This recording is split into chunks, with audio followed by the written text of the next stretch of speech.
ఆంధ్రప్రదేశ్లోని AP deputy CM Pawan Kalyan గారు గత 2-3 రోజుల నుంచి కూడా కీలకంగా చూసుకుంటే మన్యం జిల్లా, కీలకంగా అల్లూరి సీతారామరాజు జిల్లా, పార్వతీపురం జిల్లా ఏవైతే ఏజెన్సీ ప్రాంతాలు ఉన్నాయో అటువంటి ప్రాంతాల్లో పర్యటించడం జరుగుతుంది. ఎందుకు అనంటే 2018లో కీలకంగా చూసుకుంటే అప్పటి ఎన్నికల నేపథ్యంలో ప్రజా పోరాట యాత్ర అనే నేపథ్యంతో వాళ్ళ కష్టాలు అనేవి అప్పుడు దాదాపుగా 7-8 కిలోమీటర్లు మెయిన్ రోడ్ నుంచి కొండ ప్రాంతాల్లోకి నడుచుకుంటూ వెళ్ళి ఆ గిరిజన ప్రాంత ప్రజల్ని చూసి వాళ్ళ కష్టాలను చూసి చలించిపోయారు. అయితే అప్పుడే మాట ఇచ్చారు, ఖచ్చితంగా రాబోయే రోజుల్లో నేను ఖచ్చితంగా మీకు న్యాయం చేస్తానని చెప్పడం జరిగింది. అయితే ఇప్పుడు అదే నేపథ్యంలో కీలకంగా చూసుకుంటే మెయిన్గా ఈ గిరిజన ప్రాంత ప్రజలు ఎవరైతే ఇబ్బందులు పడుతున్నారో, మెయిన్గా డోలీలు కట్టుకొని తన ఆరోగ్యాలు కాపాడుకోవడము, లేదంటే తమ ప్రాణాన్ని కాపాడుకోవడానికి ఏదైతే ఈ డోలీ మూతలు ఉన్నాయో ఇక నుంచి ఇటువంటి మూతలు అనేవి ఉండకూడదనే విధంగా పవన్ కళ్యాణ్ గారు అయితే వాటికి సంబంధించి మెయిన్గా రోడ్లన్నీ కూడా వేయించడం జరుగుతుంది.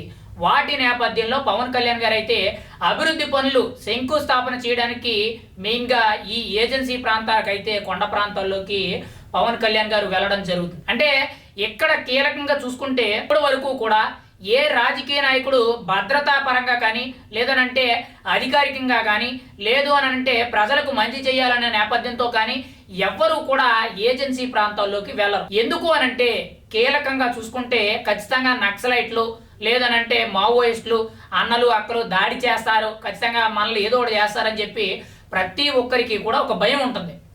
ఈవెన్ సీఎం స్థాయి వ్యక్తి కానించి ఎమ్మెల్యే స్థాయి వ్యక్తి వరకు కూడా ప్రతి ఒక్కరూ కూడా ఏజెన్సీ ప్రాంతాలకి వెళ్ళాలి అని అంటేనే భయపడతారు. ఈవెన్ పోలీస్ అధికారులే కానీ, లేదంటే జిల్లా కలెక్టర్లే కానీ, ఎంఆర్ఓలే కానీ, ఇలా కీలకమైన అధికారులు కూడా ఎవరు కూడా ఏజెన్సీ ప్రాంతాలకు వెళ్ళరు.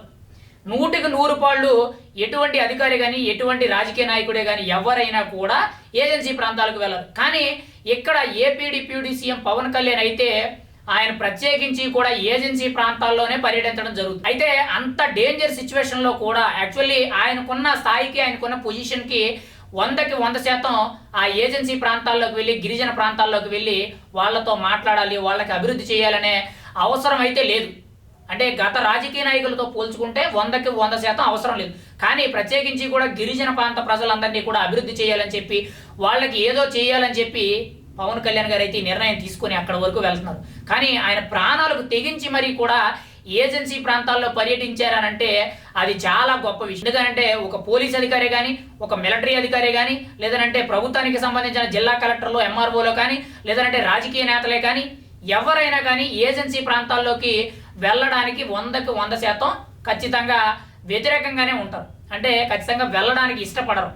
ఎందుకంటే ప్రాణ భయం అంత ఉంటుంది కాబట్టి. కానీ ఈరోజు పవన్ కళ్యాణ్ గారు ఆయన దగ్గర ఉన్న కేవలం 8-10 మంది గన్మెన్లతోనే ఆయన నేరుగా ఏజెన్సీ ప్రాంతాల్లోకి వెళ్ళడం జరిగింది. ఆయన వెళ్ళిందే కాక ఆయన వెనకాల పోలీస్ బెటాలియన్ని, మెయిన్గా అక్కడ ఉండే స్థానిక నాయకుల్ని ప్రతి ఒక్కరిని కూడా తీసుకువెళ్ళడం జరిగింది.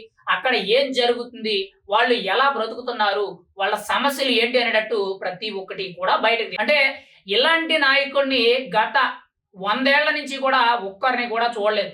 అంటే కొంతమంది ప్రజలకి అభివృద్ధి చేసి ఉండొచ్చు, కొంతమంది మంచి చేసి ఉండొచ్చు. కానీ ఏజెన్సీ ప్రాంతాల్లో ఉన్న ప్రజలకు కూడా మంచి చేయాలి, మీరు గంజాయి సాగు చేయడం మానేయండి, మీకు అభివృద్ధి చేసి నేను చూపిస్తాను, మీ జీవనోపాధి నా బాధ్యత, టూరిజం అంతా కూడా డెవలప్ చేస్తానని చెప్పి వాళ్ళకి మాట కూడా ఇవ్వడం జరిగింది.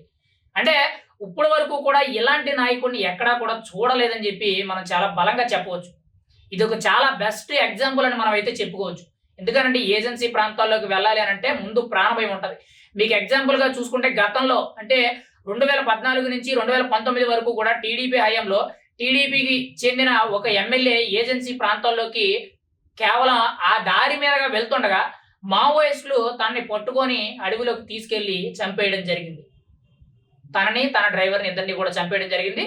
ఇంకొక వ్యక్తి పారిపోవడం జరిగింది. అంత డేంజర్ సిచ్యువేషన్స్.